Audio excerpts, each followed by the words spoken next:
This video is the second in a series about preparing for Medicare. As I noticed in the first video of this series, Original Medicare consists of Part A and Part B. This video focuses on Part A, which covers inpatient hospital stays and some other services. Part A, hospital insurance, helps cover inpatient care in a hospital, inpatient care in a skilled nursing facility that is not custodial or long-term care, hospice care, and home health care. You'll notice that costs for doctor services aren't included under Medicare Part A. That's because they are covered in Medicare Part B, which is the subject of another video in this series. What do you pay for Medicare Part A Medicare? For most people, Medicare Part A insurance premiums are zero. However, enrollees must pay their share of Medicare Part A covered healthcare expenses via deductibles, coinsurance, and copayments. A deductible is the amount an enrollee pays for healthcare services or prescriptions before Medicare or other insurance plans begin to pay. Coinsurance is the amount to be paid as the enrollee's percentage of the total cost of healthcare services after any deductibles. For example, 20% of total cost. A copayment is an amount set to be paid as the enrollee's share of the cost for healthcare services. The amount of these payments enrollees make depend on, in Part A, a benefit period. This is an important Medicare word. A benefit period begins the day of admission to a hospital or skilled nursing facility. It ends when Medicare has not paid any costs for 60 consecutive days. A new benefit period starts with the next hospital or skilled nursing facility admission. For example, for inpatient hospital care costs during a benefit period, the enrollee pays the following. During benefit periods days 1 through 60, only the deductible. Then benefit period days 61 through 90, just the coinsurance. And then benefit period days 91 and over, coinsurance for each lifetime reserve day. Lifetime reserve days is another important Medicare term. In Original Medicare, these are the additional days that Medicare will cover costs when an enrollee is hospitalized for more than 90 days. Each enrollee has a total of 60 lifetime reserve days.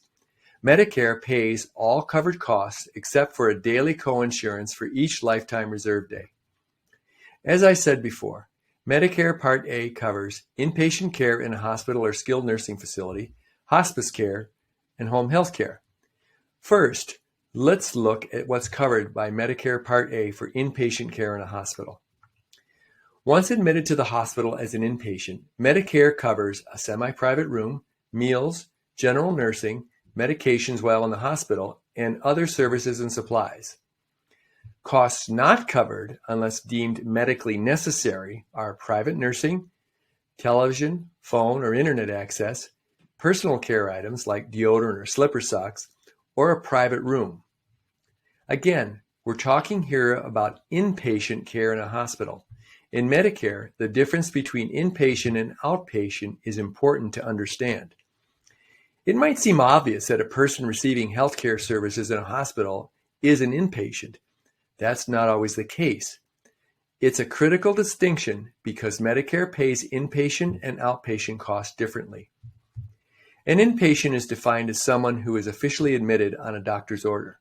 However, a person could be in the hospital but still be classified as an outpatient if they receive emergency services, observation services, lab tests, or imaging procedures like an MRI. It's crucial for patients or their families to ask every day of a hospital stay whether the patient is an inpatient or an outpatient that day. The person to ask could be the doctor, patient care advocate, or social worker. Sometimes patients are under observation in the hospital, so the medical staff can decide to admit them as an inpatient or discharge them.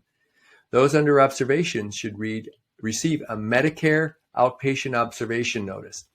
The notice explains the outpatient status and how it impacts the amount a patient pays for a hospital and post-hospital costs.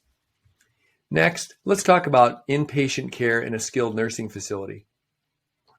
Medicare pays for 100 days or less of skilled nursing care under certain circumstances. The services covered are semi-private room, meals, skilled nursing, therapy, like physical therapy, medications while in the facility, or other medically necessary services and supplies. Medicare will not cover costs if the only services needed after a hospital stay are assistance with daily activities. These are such things as bathing, dressing, and toileting. These will be covered if rendered during a medically necessary stay in a skilled nursing facility. However, they will not be covered if delivered as standalone services. Obtaining skilled nursing care coverage depends on the 3-day rule. Medicare will only pay for doctor-ordered temporary skilled nursing care if the patient has been in the hospital for 3 consecutive days, not including the discharge day. Now, let's talk about hospice care. Medicare Part A will cover hospice care for the terminally ill if a doctor certifies that the patient has 6 months or less to live. Patients in hospice must agree to comfort care only instead of services intended to extend life. Covered services are pain and symptom management, medical, nursing and therapy services, aid and homemaker services, and spiritual and grief counseling. Finally, let's talk about Medicare Part A and home health care. Medicare Part A covers some costs for medically necessary part-time or occasional services at home.